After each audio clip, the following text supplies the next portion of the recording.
Welcome to the Startup Sessions, the number one web show and podcast for trusting your gut, breaking the rules, and starting something meaningful. Featuring in-depth interviews with acclaimed creative entrepreneurs that have succeeded at building their own remarkable businesses. And welcome to episode 49. We are closing in on number 50 and the 1-year anniversary of the Startup Sessions. It's been an incredible experience talking with almost 50 people now that are creating their version of meaningful work on their terms. And it seems like just yesterday that I had my first interview with my friend Skylar Powell, where I was so nervous about being on the camera and all the technical stuff, but I did it. I did it anyways, and Skylar agreed to do it, and we had a great time, and that kicked off a sequence of events where I've interviewed someone almost every week for the last year. And after Skylar, I went on to speak with my good friend Johnny Nasello. And I think the third person I interviewed was my wife Jill, where I was upstairs in my office interviewing her downstairs at her desk. Pretty hilarious, but it all worked out. And you know what? The amazing thing is since these first interviews just a year ago, so much has happened with those initial entrepreneurs that I interviewed. All of them have created newer projects or expanded their businesses in some unique way. So it's been a pretty amazing experience, to say the least. And it should go without saying that anyone who listens to this show now has 49 different examples of people that are creating success on their terms. And to me, that means you should all know by now that if they can do it, so can you. So today I'm speaking with someone that is in her second business. She's someone to pay attention to because she helps people tell their stories about their businesses.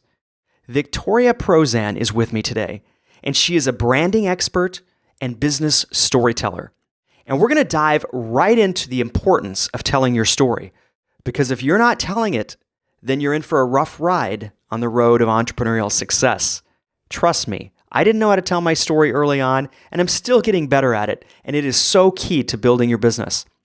There's so many good topics covered in this discussion today, including great examples of companies that align their content with their brand, what people are really buying when they make a purchase from you, and where you should be spending the majority of your time in your business. If you're looking to activate your entrepreneurial superpowers and really plant your flag and be known for something meaningful, you'll love this episode and all the valuable content that it contains. It's all coming to you right now on episode 49 of the Startup Sessions.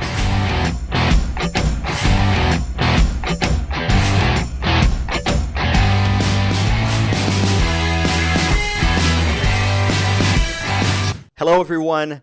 My guest today believes that communication is everything. She's a master business storyteller, and she really helps entrepreneurs and emerging voices give themselves permission to speak up about what they do. I have Victoria Prozan with me today. Welcome to the show, Victoria. Thank you. Thank you for having me. I am super excited to be here. I am super excited to have you here. And we were just talking about this. And one of the things that I've learned in my first year of business is how important it is to really own your voice and create a brand that resonates with me, in my case, or with you, if for your business. So I'm super excited to have Victoria here today because this is what she does. This is her expertise.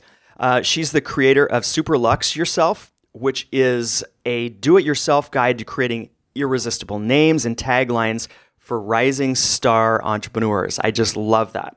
And I've seen a lot of this. You're in a very crowded market, right? Yes. There's a lot of people who do what you do, and I want to get into that a little bit later today too. But I think I know enough now when I go to somebody's site and I kind of get a feel for what they do and who they are. You stand out. Your work stands out, and it speaks for itself. And I'm not to the point where I know why that is really. All I know is that when I see something that stands out, I know it. And so for me, your stuff stands out. I just want to start with that. Well, thank you. I appreciate that. Yeah. And that really is at the heart of what my work is about as well. Oh, perfect. I guess that's a good sign. So here's how I want to start this out. As a business coach, as someone who's been in business for the last year and trying to figure things out for myself, my take is that if you want to be successful at what you do as an entrepreneur, or getting your ideas out in the world, or whatever you want to call it, you really need to get good at telling your story, telling your business story, which is what you do. I thought it was so appropriate that I go to your website and see that you title yourself as a business storyteller. I think that's fantastic. But really, if I were to get on my soapbox for a second and talk about something that I believe is insanely important for people that are starting their own business or thinking of starting their own business, it would be that how you position your work in the world is just so critical to understand that process and understand the importance behind it.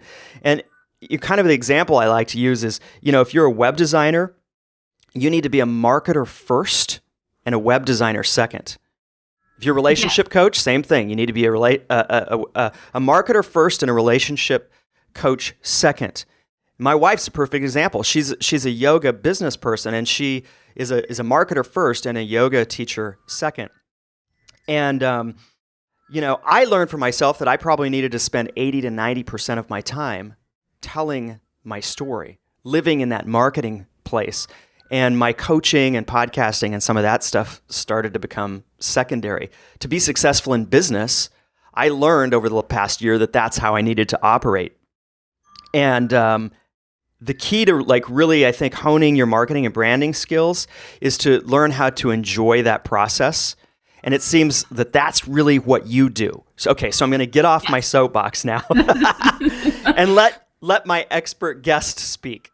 But, okay, I have my phone alarm going off, so this is slightly embarrassing, but I just get to step off screen for 2 seconds to shut it up. Okay, no problem. I'll keep talking here. So Victoria, I hope you can still hear me. I outsmarted myself. So yes. But all right. I think what you said is really at the heart of, I think when we move into being entrepreneurs, I think that is the most surprising thing to a lot of people, is that what we do for a living is really just a portion of what it means to be an entrepreneur. And that, like you said, that the marketing and the positioning and figuring out how to communicate what it is that we do is really how we become successful. Because, we can be the best at whatever it is, but again, if nobody knows who we are, or they don't know where to find us, or they don't know how to connect with us, what's that going to get us? And I've learned that from my own experience. This is actually my second business. So I've been in business for over 5 years, and my first business was about a 2.5-year journey for me, and I was not understanding that part of the equation. And I was a maker, so I was a silk screener, and I was creating physical products, and I did not understand the marketing and the positioning part of it. And I got to a point where I realized, this model is never going to work, because I'm spending like 60, 70, 80 hours a week creating my inventory, which leaves me absolutely no time to create my business. And so that's kind of its own story, and it was a huge learning lesson. But what that really allowed me to do was stop and think about, okay, wait, I have all these skills, I have all this insight. How can I kind of repackage it? And that's actually, so when I've been talking to a lot of design students at my alma mater, students who are about to graduate with design degrees, which I also have one. And that's basically one of the first things I tell them is plan on spending at least 50% of your time creating your business versus creating the thing that you're selling within your business. Yeah. Okay, cool. We're on the same page there. Yeah, totally. And especially for creative entrepreneurs, we love our thing, our art, our whatever it is that we do, right? And so it's only natural, I think, almost to assume that we'll go into a business, we'll do our thing, and because we're good at that thing, that people will come knocking at our door. And in some cases that may happen. But in most cases, I think it's just so important to get this, hear this, and really get this early on, that becoming comfortable with talking about what you do, why you do it, and your story, and weaving that together in a natural way is so critically important to doing and continuing to do the work and becoming sustainable at offering the work that you love out to the world. Okay. Totally. Yeah. I mean, I like to really position it. Well, one of my core beliefs is that everyone is creative. So even though like some people self-identify as creative people, and often even the creative people are the ones who are most resistant to the business side of business. Mm-hmm. But I like to position it and frame it in that you are creating a business. Yeah. So it's a creative endeavor in and of itself. And when you start to think about your business as a creative platform versus this administrative thing that you just do in order to support your other work, like to me, that's exciting, because then it opens up all these opportunities and a different way of looking at some of the day-to-day decisions and learning and all of those things that we have to go through as entrepreneurs. I love that. I love the way you said that. That's I think, a unique way to think about it for a lot of creative entrepreneurs. And I honestly, that's part of what I do that I love. I love figuring out like what works, what doesn't, and how to make what I do better. So I really enjoy that process, but I'm so happy that you talked about it in that way, because it's true. It's all this creative process. Totally. Nice. All right. Hey, Victoria, how did you become a business storyteller? I'm always curious, like how, just a short backstory on how did you find your way here? Because some people had a very direct route. Were you one of those, or were you one of these entrepreneurs that have this like winding story of like this happened and then this happened and then here I am? Very windy story, but to keep it concise. Well, back when I was in college the first time, so back in the 80s when I earned my BA, I was a photography student. So I was dealing with visual communication, although I never framed it in that sense. I just thought of, I'm going to be an artist. I wanted to be a fashion photographer.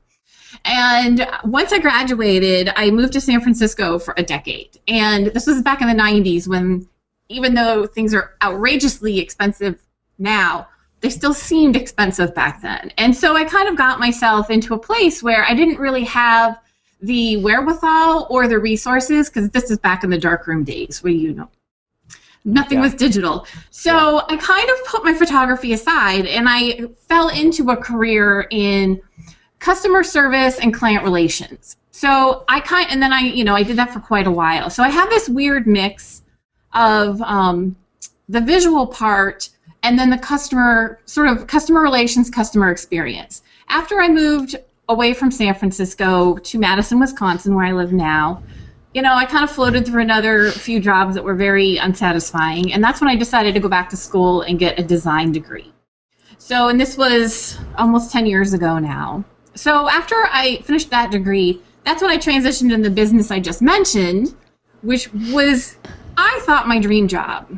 And I share that only because it's so easy for us sometimes to think, I totally know what I want, I just need to make it happen. But then once you're in it, suddenly it's like, this doesn't fit the way I thought it would fit. And then it's okay to sort of see business as an evolution, no matter how drastic a change may be or how slight and very gentle the evolution can be.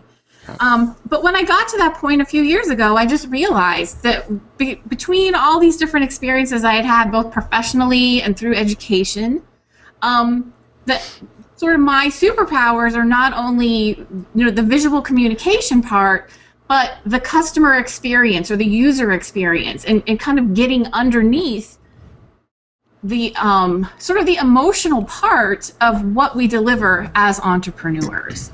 And so that's when I started to, sort of come into my own and really find my voice. Okay. That's important, because I think a lot of people that are looking to start a business, or maybe they've just started one, they look around and they think, these other experts had instant clarity. And it's almost never the case. We've all had this winding path that leads us to the thing that we're now doing. That, sure, hindsight, we could look at and say, of course, that's what, but experience leads us to, I think, where we really need to be. Yes, and I will say that the resilience, like I think that the most important part, the most fundamental aspect or quality of a successful entrepreneur, even if they haven't become successful yet, is resilience. Yeah, because that's good. it's just it really is all about, when I used to fall down in business, I would stay down for a lot longer. Yeah. And now I fall down and I'm like, oh, okay, kind of sucks right now, but you know what? I know that come tomorrow, it's going to be okay, and I get back up. And it basically gets easier. And in some ways, you're just desensitizing yourself to the fact that as entrepreneurs, we have to learn so many things that are outside of the scope of what we think of as our, sweet spot. Mm-hmm. And that can be, very humbling.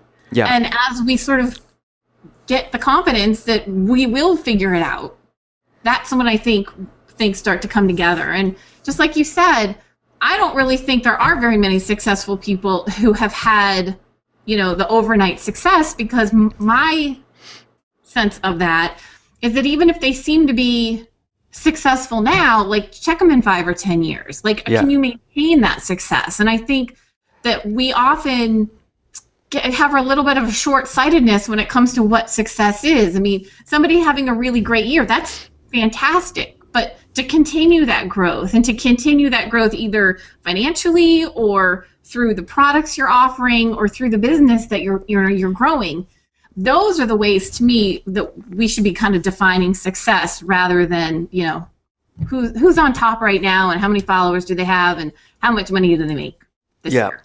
Yeah, it's easy to look at those stats and compare ourselves, I think.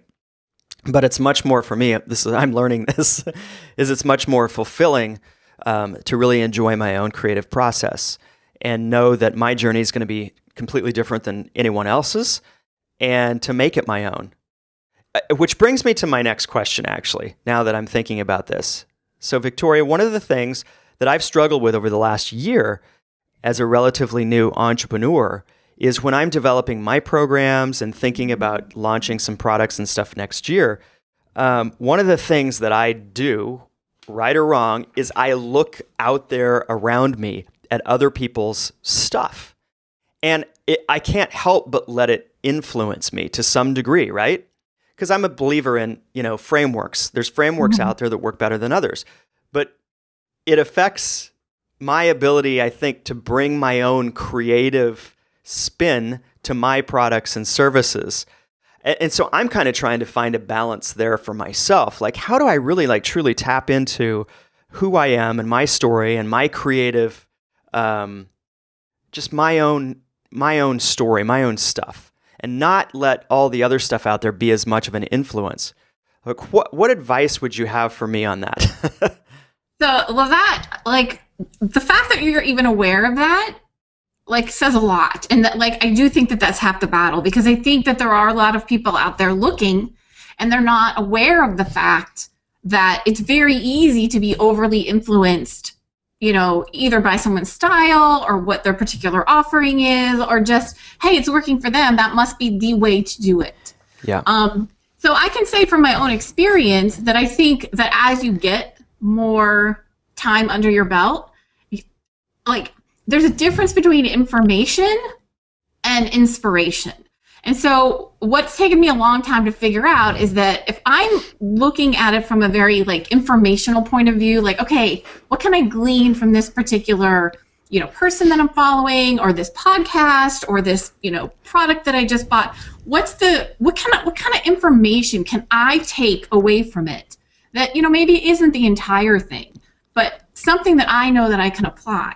Uh-huh. But then on the other hand, one of the things that I really want to encourage people to do, especially, when it comes to their branding, the visual parts of their branding, because there are so many entrepreneurs out there that really look alike, is to look for inspiration outside of what I think of as your business neighborhood. If we're all looking at what the Joneses are doing next door, we're all going to have sort of, a very banal mix of the same ideas. But if we can take the information that we can learn from each other, and that we can learn from the experts, and that we can learn from whoever is generous enough to share it, and then mix that with our own personal influences and put real emphasis on finding ways to inspire yourself outside of business. That's when I think you really start to get that really potent mix. Okay.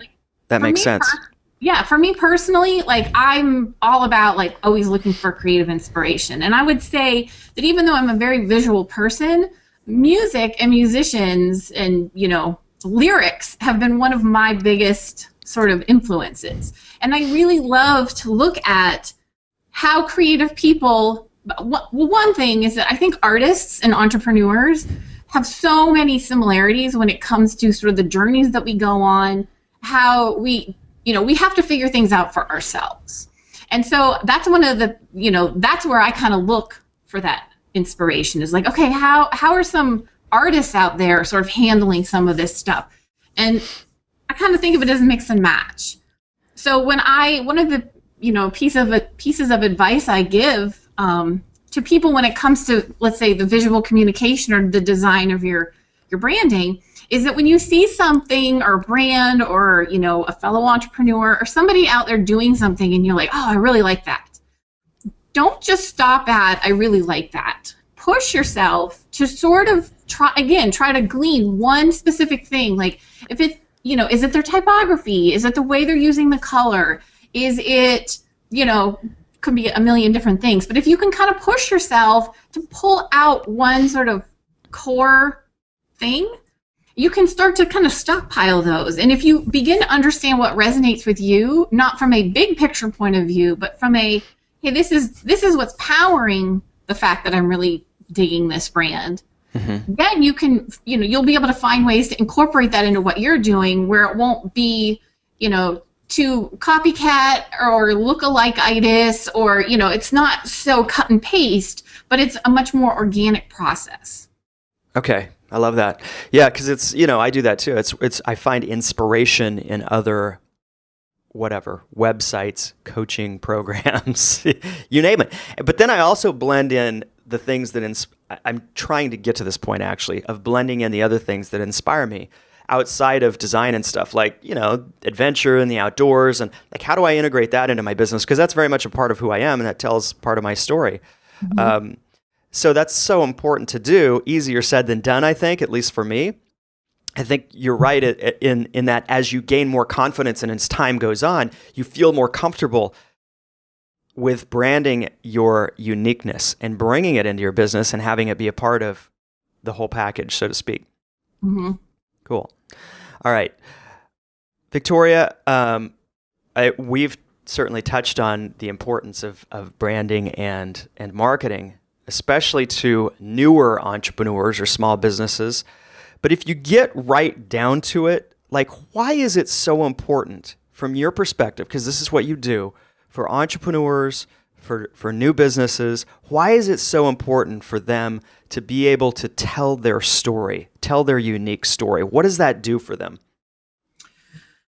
Well, first, humans are storytellers. Like, that's how we've communicated. So it's really, we don't memorize facts. We communicate. We relate to each other. And so, when I say business storyteller, it doesn't have to be a narrative story, although depending on who you are, your own personal narrative may play into your business story.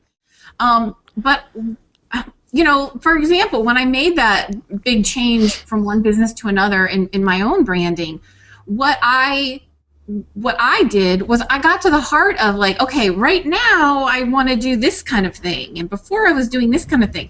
But what are the common threads? So what if, I had a lemonade stand? What are the things that what are the core beliefs that I have? What are the things that really excite me? Sort of what's my point of view? One of the things that I like to kind of walk through as an exercise with my clients is, let's say, you have the entire world audience, but in many ways you only have it for a few seconds, because that's kind of what happens when someone lands on your website. We're also very visual animals, so we can take in a lot of visual information fast. But when it comes to your story, like, if you had someone's attention for 5 seconds, what's at the heart of what it is that you want the world to know about the work that you do? You know, it doesn't have to be a literal statement, but what do you know personally that you want the world to know? And that's kind of where I start. Okay. And, you know, and there's a level of self-awareness. There's a bit of having to find a way to separate your own ego from your work. And that's actually one of the things that I find that's really helpful for me, is if I can think about my work as a separate entity. Because then it's really easy for us to start like bringing ourselves into it, not in an unhelpful way, let's say, that we make it too much about us versus the work that we're doing. So I say, like, you just start with very, very basic ideas of what you stand for, what you want to see more of in the world, and what you want people to know. And then you start to bring in the idea of, you know, the actual work that you're doing, your personal style, how you like to sort of move through the world. And you begin to sort of build those things. And, you know, from there, like, one of the things that I really want people to understand about the visual communication part is I think entrepreneurs are very aware of the fact that names and taglines and our copywriting, those are very important parts of our business. We give them their proper respect and time and attention. But visual communication, I think, is too often something that people sort of think of. They come at it from the outside, like, oh, okay, I got my content, so to speak. Now let's dress it up. And what I really want entrepreneurs to know is that the design and the visual pieces of your brand should evolve with the copy. Your visual message should match your written message. It doesn't have to be an actual literal narrative, but the same, like, I like to challenge people and say, and it's, if someone came to your website and they couldn't read, now I don't mean like necessarily they're illiterate, but like, let's just say for some reason, all of a sudden the words didn't mean anything to them. And they went through your website and they looked at what you were offering. They looked at how everything is presented. Would they get the same emotional feel from the visual parts of your brand that they would from reading the content and the words and the copy of your business? Okay. Because that's when they start to really empower each other. Yeah. Okay. Can you give me 2 great examples of this, preferably different, like opposite ends of the spectrum? Businesses that are doing this well? Yes. Okay. Well, I'm not going to use Apple just because that's an easy gimme and everybody says that. But one of the brands that I really, really love a lot, who I think does an exceptional job of this, is Method. They're a soap company. Okay. They basically, they have a really great book. It's a few years old now, but it's really interesting because basically there were 2 dudes who had gone to college together, ran into each other on a flight. I think they actually lived in San Francisco. They basically ran into each other on a flight, and they started brainstorming that they wanted to start a business, and they wanted to have some kind of disruptive business. Like, they wanted to do something different. They didn't really care what it was that they were selling as much as how they went about selling it. And they landed on soap because the soap industry at the time was so incredibly boring. Like, it's Procter & Gamble. It's just all this. And, you can read about their story, but they brought design in from the very beginning. In fact, design is actually how they got onto the Target shelves in the first place, was because they sort of put all their money on a horse, a very well-known industrial designer who designed their first bottle. And so that was sort of how they got their foot in the door. But all of their messaging, if you go to their website, if you pick up their bottle in Target, or, they're in a lot of other places now, everything is very consistent. You get the same feel from their packaging, from their company culture, from their, everything in their brand. It just flows so seamlessly, and it really makes you feel good. Yeah. So that's one example. So okay. Let me think. Try to think of a smaller example, which is harder. Okay, I'm a little stumped right now, but like, we can come back to it. Okay, so but I really, they're one of my, like, here's an excellent example of branding, but not from a like I'm going to put some stuff on from the outside, but from an inside out point of view. Okay, so that's a good product example. Let me maybe try to make it more concrete. A lot of the people that I work with, for whatever reason, it's almost like they are their brand. Maybe it's because they're still a small business. So this could happen for a lot of coaches, artists, yoga teachers, consultants, designers. Literally almost they're small enough where they are their brand. Can you think of any examples that do a really good job of kind of like they are their brand? And if you go look at their website, like the words, the design, the who they are, like that all like gels together really, really good. Well, one example is Chris Carr.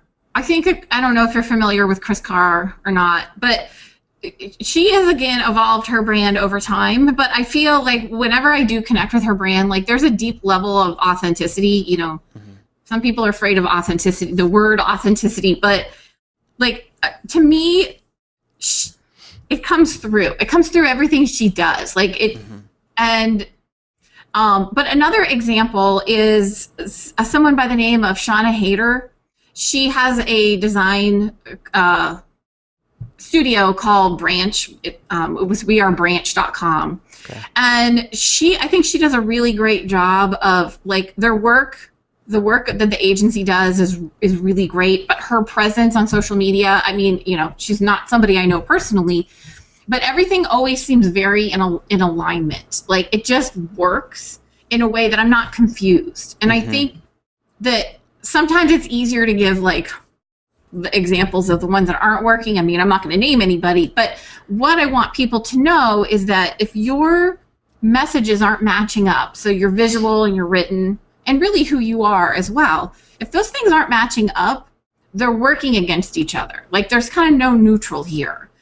But the good news is that when you can figure out how you really want to communicate that stuff in the various, visual, written, that it's not 1 + 1 = 2, and then it becomes exponentially more powerful. Okay. And that's really what it comes down to. And it will take time. I mean, this isn't something, that people are going to figure out in their first 6 months of business. I mean, just like the most successful businesses have taken a long time to grow and evolve, the most successful brands have as well. Because you do. Yeah. You have to try on different things. You have to figure out what works. But I think that if you like intuitively pay attention to what like kind of feels right to you, because kind of starting out with this whole conversation, that's what you mentioned, how, you've learned that. And to me, that's the heart of what it's all about. I think we do get focused on what other people are going to think and say about what we do. And that's important, don't get me wrong. But it has to intersect with how we feel about it ourselves. And if you don't genuinely feel something and you're just doing it because somebody told you to do it or, then that's probably not going to get you too far in the long run. But if you pay attention and you learn, I know when I get this feeling that's a good sign, and you start to pay attention to that, you'll get better and better at figuring out how to move yourself forward faster. Cool. And people also, I would, from my personal experience, like I know in a blog post or an interview or something, like when I've hit a nerve and I get a lot of responses and a lot of interaction, like, okay, what was it about that really, what was in there that people connected with? So I mean, that's one pretty just like easy way to, if you're searching for clues or tips on, what are people resonating with? That's something that I've learned, is to go back and look at, why did 22 people comment on that blog post? Or why did I get way more downloads on that podcast than another one? Those are good, for me, those have been good clues and tips and insights into why people connected with me in a more powerful way. And I find for me too, like some of those, those kinds of examples that you just gave, like sometimes I'll write something and I'm like, oh, this is so great. People are going to love this. And you don't really get a response. And then there's other things that you think, oh, like, okay, like this is done. And it gets a huge response. And so that's what I mean about kind of trying to do your best to take your ego, separate your work from your ego, because, that's my ego talking. That's not my work talking. But if I pay attention to the work and how people resonate with the work, I'm able to see those insights that you just mentioned so much better. Yeah. Yeah, and I've learned for myself that simplicity, honesty, a little bit of vulnerability, sprinkled with a little bit of, my style of humor, like that's like the magic thing. But my ego gets in the way of that. So I'll experience like writing a great blog post, and then the very next week or whatever, I'll go back to my ego and trying to sound all professional and write something that I think people want to hear. And it's like crickets. So sometimes, I don't know if I'm just dense or whatever, but sometimes it's a hard lesson to learn. I have to keep going back to, okay, what is it that people like really connect with? Mm-hmm. Yeah. And it takes time. Yeah. All right. One of the things you talk about on your website, and I love this, I was looking at this morning, is you talk about your core superpower. Tell us what that is and how it makes you outstanding at what you do. Because again, I think it's so brilliant that you've identified and you talk about, hey, this is my core superpower. This is what makes me unique at what I do. And then you talked about your core talent as well. If you want to talk about both of those, that's fine. But I just love that. I don't really see people talk about that and have that transparency on their work and on their website. So tell us what that is and why that's important for you. Sure. If you can tell me what it is that I said in that particular, is it about empathy? And yes, it is. Yes. Yeah. Okay. So that sort of gets to the heart of what I mentioned before when I was talking about my past experiences of client relations and the visual communication. Okay. And that is this idea of empathy. Like at the heart of, to me, a successful business and a successful relationship, because to me, businesses are just a different form of relationships, is empathy. And I think that it can be really hard sometimes in the world we live in to stay connected to that. But in essence, one of the things that I believe is that the gold standard of marketing is still word of mouth. Mm-hmm. And I think that it's so easy to say, oh, but the internet makes things, we can broadcast things and all that stuff. But if you come at it from that point of view, and you remember that whatever, you're putting your name on and you're putting your work out into the world, that's a piece of you. And when you're creating it, there's a creation process that we've talked a little bit about, but there's another part of creativity that I think requires a different part of your brain, and that's kind of editing. And I think that that's actually where this idea of empathy can really be turned up within what it is that we're creating. Because one of the things that I'm doing, I create, but then I also step back and I think about, okay, and it's hard sometimes because we can't be outside of our work and inside our work at the same time. And we can't unknow what we've created. But if you can really take a look to the best of your ability at what you're creating from an outside point of view of let's say you're creating some kind of an info product. At this step, when they're on my sales page, what do they need to know? Not just what do they need to know to sell it, but what is going to give them the feeling that, of, okay, there's this. And then you can take that idea all the way through. Like there's the delivery process. Once I hit buy now and I put in my stuff, I kind of want to either know what's going to happen. I want to know when my stuff is going to come, or I want some kind of information almost immediately that kind of primes me and tells me, okay, here's what to expect in the next 5 minutes, in the next day, and as I'm working through this process. And again, taking that and then taking it to the next step of okay, when I'm creating the product, for example, here's an overview, how can you bring customer experience? How can you bring experience, period? We'll just take the customer piece aside. But the idea of experience is, to me, what empathy is. And experience is really where I see business going. And that's why the visual parts of it are so important. That's why, it's so important to tell these stories through what we do, because people are never buying our information. We like to think they are, but they're always buying the experience. Yeah, true. I think that's what the empathy part is to me. That's so good. I think about the reasons that I buy, pretty much anything. And it is for that experience that I think it's going to give me. And the better that someone is at communicating an experience more clearly that somehow connects with me, the more likely I am to follow through and purchase that. So, yeah, I love it. What you're talking about is so important to be effective in your business.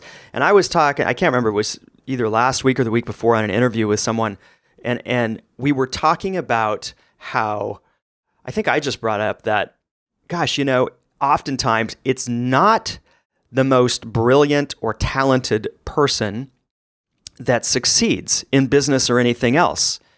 Oftentimes, it's the person who knows how to talk about what they do and kind of get out of their own way and connect with people. That's the person who's the most successful. And it can be infuriatingly frustrating for someone who feels that they have all the knowledge and all the passion, but they just can't connect with an audience.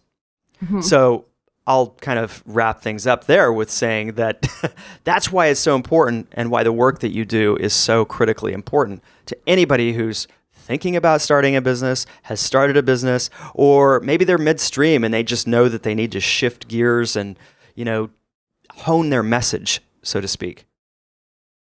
Yeah, and I think the one thing that we haven't really talked about that I think feeds into this idea of empathy and figuring out how to communicate your story is this idea of leadership.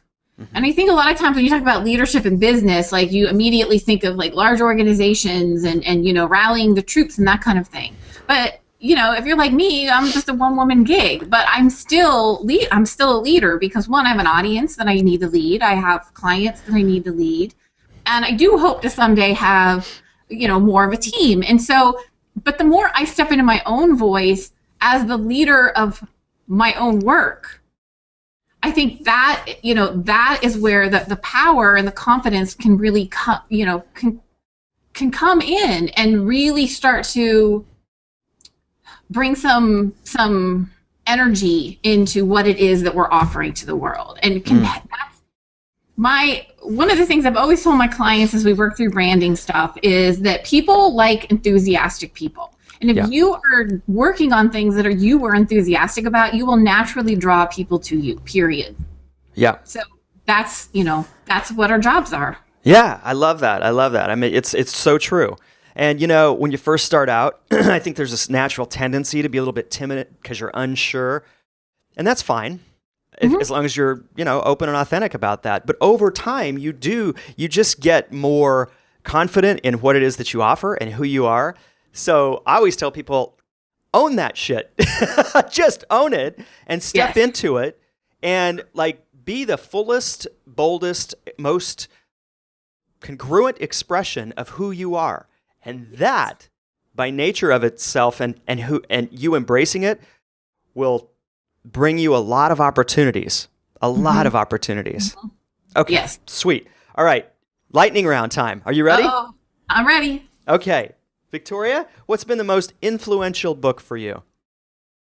Well, the business book that I always recommend that people read, it's not really a business book per se, but it's a Dan Pink book called A Whole New Mind. It's about 10 years old now, and it is all about so much of what we talked about today, how that right brain thinking is the future, and that anything that can be systematized or replicated, it's outsourced, and that the idea makers, i.e. us entrepreneurs, coaches, artists, all kinds of people in the world that we are in, we are the wealth makers of the future. So it's, again, A Whole New Mind, Dan Pink, I highly recommend it. Cool. Oh, and a documentary also called Art and Copy, which I don't think it's on Netflix anymore, but it's definitely in the iTunes store. It's like you can buy it for like $10. You'll watch it over and over again. But it's it's more of a branding kind of thing, but it just talks to a lot of different really influential people in the advertising field. Okay. And it's just a really great look at what we've been talking about as well. Cool. All right. Best conference or industry event and why? Well, I haven't really gone to too many, but I did this past year for the first time go to South by Southwest. I'd never been there. I actually did a workshop, so I was a presenter. And and I was, obviously never been there, but heard tons of hype, and I wasn't really sure what to expect, but I loved it. But I think the biggest thing for me wasn't South by Southwest. It was getting out and about with people who probably like me often are secluded in their little world, and just getting out into the world and talking about my business. It just re-energized me completely. Nice. All right. Most effective strategy for growing your business? Really, it's that idea of word of mouth and integrity. If everything you put out, you've like feel deep authenticity and integrity about, and that even if it doesn't sell, you feel good because you did your best. That is going to power you so much more than trying to just make the dollars without bringing the full force of who you are into what it is. Okay. Favorite business tool or resource? Right now, I am totally into Pinterest. So I've been on Pinterest, from the beginning, but I haven't really used it as a marketing tool. And so right now, I'm not quite all the way into the marketing part of it. But that's what I'm learning right now. Is like I know that Pinterest, again, I'm a visual communicator. I really feel like Pinterest, there's a lot of business that's going to come that way in the future. And so I'm paying a lot of attention to that right now. Okay, great. All right, and last question. What's the most recent exciting adventure that you've taken part of? And or your favorite hobby, or some combination of those two things? Well, I guess my exciting adventure is that I had a web show going that I launched last summer. And then sort of, especially as a branding person, this was sort of a unexpected thing, but I got a cease and desist letter about 3 months in saying, like, you can't use that name. And it wasn't the name that this company was using. It was just somewhat similar. And so I probably could have fought it, but one, that's super expensive. Two, that really wasn't what my intuition was telling me to do. And so I'm sort of at a little bit of a mini pivot in my business. And so my adventure right now is just stepping back and giving myself a little bit of white space to figure out, like, okay, what is it that I really want to, offer the world? And I think for me, it's just bringing my focus in a little bit more narrowly. I've been pretty good about, not being too wide in what I offer. But I think as I get more and more experience, it's like, okay, I really want to focus really tightly. And so it's just kind of taking a step back. I'm also on a social media break. I'm halfway through my 1 month, with the exception of Pinterest. I haven't been on any social media, and I think my adventure right now is just hearing my own internal voice guide me versus paying attention to what's going on out in the world. Wow. Okay. That's quite an adventure. Yeah. All right. Victoria, this has been so great. I love your knowledge and your expertise. I think it's something that every new or small business person needs to hear. And, the importance of branding and marketing, as I said at the very start of the show, cannot be overlooked. If you do, you're doing yourself a disservice. So thank you for taking the time to come on this show with me today. Oh, you're welcome. Thank you so much for inviting me. This was a blast. Yeah, so victoriaprozan.com is the website. Mm-hmm. I will link that up here in the show notes for episode 49. There you can find her services, her course, her blog, tips on building a world-class brand.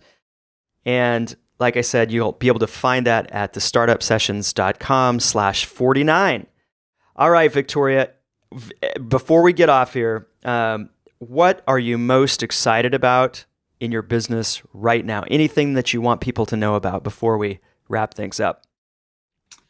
I am most excited about really diving into, again, the focus of what I'm here on the planet to do. It's all an evolution, but just really, I don't want to say reinventing myself, but refreshing and refocusing on my core, my strengths and my superpowers. I love it. Something that I think we should all make space and time to do, at least occasionally. It's hard though. Like it's it's a hamster wheel sometimes. And so the universe kind of kicked me off and said, "Hey, go take a break for a little bit. You need a timeout." That's a whole other lesson we could talk about. All right, Victoria, thank you so much for being on the Startup Sessions. I really appreciate it. We'll see everyone and hear everyone next week on a brand new episode of the Startup Sessions. Take care. Bye-bye. Bye. Well, that was quite a discussion with Victoria. I loved it. I thought it was both inspiring and necessary for the growth and expansion of just about any business. Learning how to tell the story of your business is so critical, especially if you really want to start playing a bigger game and earning the income and recognition that you deserve. If people aren't resonating with your message, then it's definitely time to really explore what makes you great, own it, and then communicate it through your branding and through your content. And I thought it was brilliant when Victoria shared that her core business superpower is empathy and how that impacts her messaging and the way she approaches her audience. If you really want people to resonate with your message, it's time to get connected with your core values and how you express them through your business. Anything less is going to feel disconnected, and the last thing you want to be communicating is a disconnected message. And finally, it's so important to really understand where to focus your energy, especially if you're a new entrepreneur or if you're acting primarily as a solopreneur. It's your job to market your business and generate revenue, and spending anything less than 50% of your time focused on marketing is probably not going to cut it.